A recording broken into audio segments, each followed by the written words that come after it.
presente reunião se destina a debater as condições de atendimento, manutenção e custeio dos asilos do Estado de Minas Gerais e a discutir e votar proposições da comissão. Para que a gente possa dar prosseguimento, nós vamos convidar para ouvir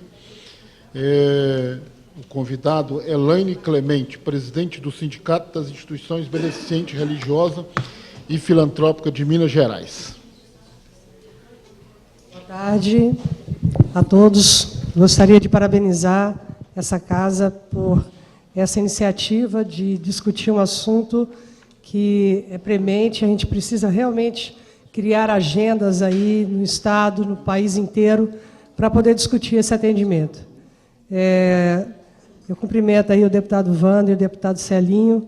Nós já estivemos, né, Celinho, em outros momentos aí discutindo essas políticas públicas que as instituições, na sua missão, assumem como delas esta obrigação, que na verdade é do poder público, e a gente não pode esquecer e nem deixar que alguém inverta essa lógica, porque o que a gente tem assistido, e em relação às instituições de longa permanência do idoso não é diferente, é que as prefeituras, e aí a gente tem que colocar os 3 níveis de poder, né? Tanto os municípios, os estados e a União, elas transferiram para as instituições essa obrigação, e eu falo da obrigação porque tem sido delas a preocupação do financiamento, tem sido delas a preocupação da manutenção desse atendimento. Quando a gente reúne, por exemplo, com a Sociedade São Vicente de Paula, que tem 90% do atendimento a idoso nesse país é desenvolvido pela Sociedade São Vicente de Paula. E que, se não fosse pelo aparato que a Sociedade de São Vicente de Paula tem, dos seus mantenedores e da sociedade que participa junto com ela, seria impossível ela desenvolver o trabalho que ela hoje desenvolve. Nós fizemos uma reunião em Varginha com todas as unidades da Sociedade São Vicente de Paula do sul de Minas, e foi, assim, para nossa grande surpresa, 99% das instituições não recebem nenhum centavo do poder público. Nenhum centavo. Então, assim, nós precisamos retomar as nossas agendas de preocupação para falar de financiamento, sim, porque da fiscalização a gente está cansado de saber, né? A fiscalização vem e, se você for apurar, é exigido mais dessas instituições do que das estruturas públicas. Você vai ver que tem atendimento de idoso, de criança, de adolescente, tanto na área da saúde, da educação, da assistência, do poder público, que não tem a estrutura que as instituições têm. E muito menos são cobradas nas suas estruturas para que elas tenham a propriedade desse atendimento. E o que a gente vê é um nível de exigência enorme, com financiamento mínimo ou inexistente. Eu penso que, em relação à assistência social e ao idoso especificamente, nós temos que criar uma agenda, deputados, para se estabelecer um mínimo de per capita obrigatória. Porque o que não se tem hoje é a obrigação do repasse, né? Então, assim, o que a gente sabe é da missão, e a missão as instituições não abrirão mão dela, porque é para isso que elas foram criadas. Mas e aí, de que forma? Eu penso que é chegado o momento de nós discutirmos qual é a intenção dos governos. Qual é a intenção desses governos? Porque se a intenção não for de ser parceiro, eu penso que a gente precisa repensar se a gente vai ficar discutindo cada um dos atendimentos ou se a gente tem que ter uma atitude mais ousada.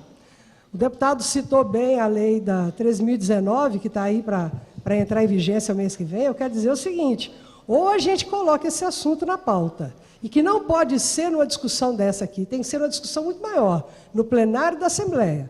E Minas Gerais dá o exemplo de tirar uma audiência pública para discutir essa lei, e leva para Brasília, na Câmara de Deputados, para que a gente pare tudo para falar sobre isso, ou o que a gente vai assistir são as instituições se inviabilizando, e o que as pessoas ainda não entenderam é que a inviabilidade das instituições inviabiliza a sociedade. Não é nem o governo, é a sociedade. E aí eu penso que é chegado o momento de a gente parar tudo, discutir essa lei, e aí, carreado com essa lei, todas as políticas. Eu estive com o deputado Celinho no Vale do Aço, ele sabe disso. Lá, o que estava acontecendo, e está ainda acontecendo, é que a prefeitura recebe o recurso e não repassa o recurso. E as instituições é que têm que arcar com o ônus do atendimento que elas prestam, sendo que a prefeitura tem o recurso para esse atendimento. Então, assim, a gente precisa parar com essas coisas. E não adianta ficar. Um dia a gente vem aqui discutir idosos, outro dia a gente vem aqui e discute criança, daqui a pouco a gente vem aqui e discute os hospitais filantrópicos que estão falidos, e daqui a pouco... Então, assim, é muita coisa para discutir. Vamos discutir uma coisa só. O que esses governos querem? Independente de partido político. O que eles querem? Porque as instituições não podem ficar na mão de cada governo e de toda hora terem que se adequar, gastar do que não tem, passarem dificuldades. E quem sofre com isso, na verdade, é a sociedade como um todo. Obrigado, Elaine. Para as suas considerações finais, para a Elaine Clemente, para poder apresentá-la. Eu não poderia deixar de citar alguns pontos que foram colocados pelos colegas, porque eu penso que são tão raros os momentos que a gente pode expressar em relação a esses atendimentos tão importantes que a gente precisa aproveitar. O deputado Wander citou ali a questão do medo que a gente tem de, na vigência dessa lei, o que vai acontecer. Eu acho que o medo, apesar do Celinho já ter aí algumas notícias, eu acho que o medo procede. E a discussão tem que ser feita, independente se é antes ou depois da vigência da lei, porque essa lei ela surgiu da falta da discussão. Porque se ela tivesse sido discutida, ela não teria tanta dificuldade agora na implementação. Então, assim, exatamente a quem interessa essa lei, até agora a gente não descobriu. Porque o governo está com dificuldade, as instituições estão com dificuldade, todo mundo está com dificuldade, para que essa lei existe, então? E é fácil da gente entender por que a lei existe. Ela veio de uma CPI de ONGs, tentando fazer uma lei para impedir escândalos de ONGs que participaram de falcatruas. Agora, eu pergunto, qual ILPI, qual atendimento de idoso aqui que já pegou um tanto de recurso desse na mão? Porque quem está com dificuldade agora é quem tem que ficar mendigando parcos recursos das prefeituras. E aí eu fico pensando, então para que essa lei? Se essa lei veio para poder pegar os poderosos. Porque tinha que ter tido a CPI da ONG e governo, porque o dinheiro saiu de onde? Porque o pessoal só fala das ONGs que receberam, mas não fala do governo que liberou. Então, assim, a gente precisa parar com essa coisa, porque agora quem está sofrendo são as instituições que realmente fazem o atendimento que a sociedade precisa. E essas são a grande maioria. E se você somar os milhões que foram recebidos por quem faz a falcatrua, não dá o que essas instituições têm deixado de receber. Eu fico ouvindo aqui, às vezes, a minha realidade, como representante dessas instituições, é tão distante disso que vocês estão falando, que eu fico pensando se a gente está falando da mesma coisa. Porque eu fico vendo aqui números, que, na verdade, eu tenho números muito piores para falar para vocês. Eu tenho números de dívidas que as instituições contraíram no decorrer da atividade delas, que era uma atividade que interessava a essa sociedade que paga esses impostos que esses governos administram e fazem a gestão desse recurso. Eu fico vendo essa questão do piso mineiro para os municípios, e aí o colega aqui, o Ronaldo, até citou assim, ó, e os municípios podem passar esses recursos para as instituições. Olha só que desgrama. Pode, mas não deve. Onde se viu você falar que pode? Porque lá na lei do Fundeb, deputados, está escrito também que as prefeituras podem passar os recursos da educação para as instituições que fazem o atendimento de criança. E sabe o que aconteceu? Em Coronel Fabriciano, a prefeitura recebia 250 e repassava 32, achando que, de repente, nós, além de fazermos o trabalho, fazemos milagre. Eu quero dizer que nós somos instituições, muitas delas religiosas, mas milagre a gente não faz. E a impressão que a gente tem é que esses governos acham que a gente tira leite de pedra, e a gente não tira, gente. Nós tínhamos aí uma cartela de doadores que não tem mais, sabe por quê? Porque esse pessoal está tendo que pagar as contas de energia e etc, e não tem dinheiro mais para doar para isso não. Até porque eles estão atolados de impostos e acham que esses impostos teriam que garantir esses atendimentos. E como é que nós ficamos? Nós ficamos com a dívida. E quando uma instituição fecha, eu fico muito pesarosa, sabe por quê? Porque na vida dessa diretoria, que deixou com que essa instituição fechasse, vai ficar taxada ainda de incompetente. E ninguém questiona que, na verdade, é esse governo municipal, estadual e federal que pode passar, mas não passa. Não passa o recurso. Eles inventam um tanto de programa, cada governo que vem fica dando nome bonito a um punhado de projeto. E as instituições que estão lá há dezenas e dezenas de anos não têm o recurso garantido até hoje. Nós temos que falar, sim, da per capita mínima de atendimento desse idoso. Nós temos que falar, nós temos que colocar o dedo na ferida. Porque, por enquanto, o que eu tenho visto é as instituições estribuchando. Gente, ninguém mais quer ser diretor de instituição, não. É uma atitude tão nobre, né? É bonito. Mas ninguém quer, sabe por quê? Porque ainda por cima vem agora uma lei dizendo que a responsabilidade desses diretores será, inclusive, com seus próprios bens. Em quê? Na dívida?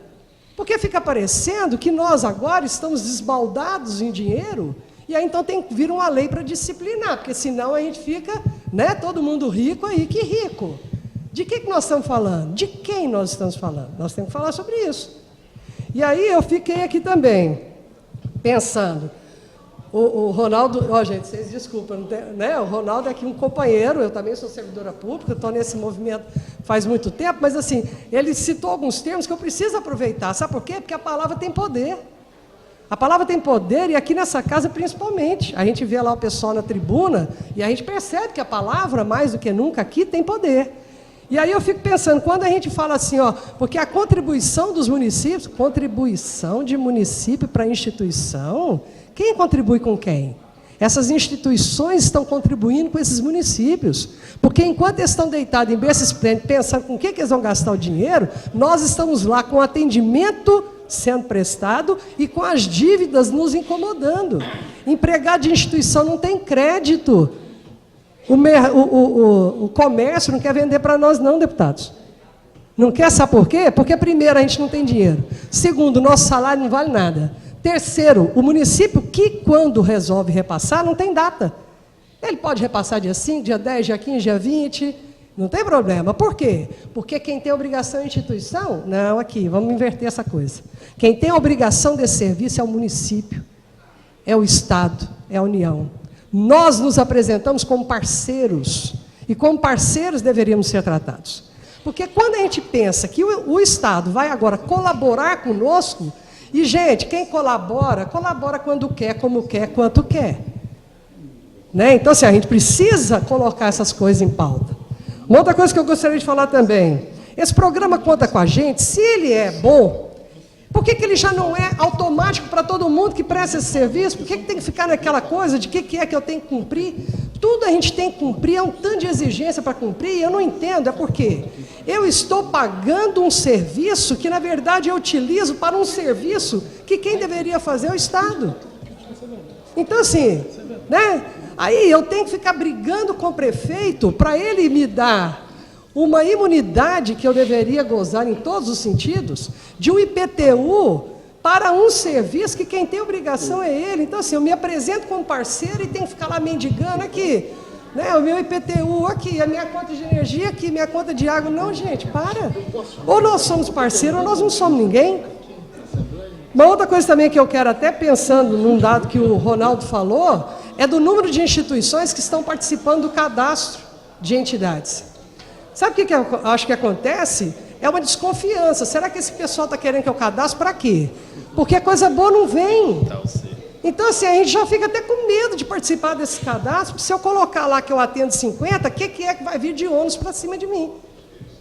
Então, esse é um ponto que, às vezes, a gente precisa começar a refletir do porquê que as instituições não estão se apresentando para se mostrar, porque quando se mostra, a gente é penalizado. Porque coisa boa não acontece no nosso meio, a gente está calejado. E aí eu quero, por último, dizer aqui o seguinte, essa casa poderia também assumir um compromisso com as instituições de zelar pelo cumprimento da Constituição Federal no sentido da imunidade tributária. Nós, instituições, a gente paga mais tributos, mais impostos do que o mercadinho da esquina que vende pingue e torresmo. Então, assim, eu penso que não é nem o fato da gente construir como está se construindo lá no Congresso, um simples social. Aqui eu não quero simples social, não. Eu quero que é de direito. A Constituição Federal trouxe para nós a imunidade tributária. Nós não teríamos que pagar imposto sobre nada, nada.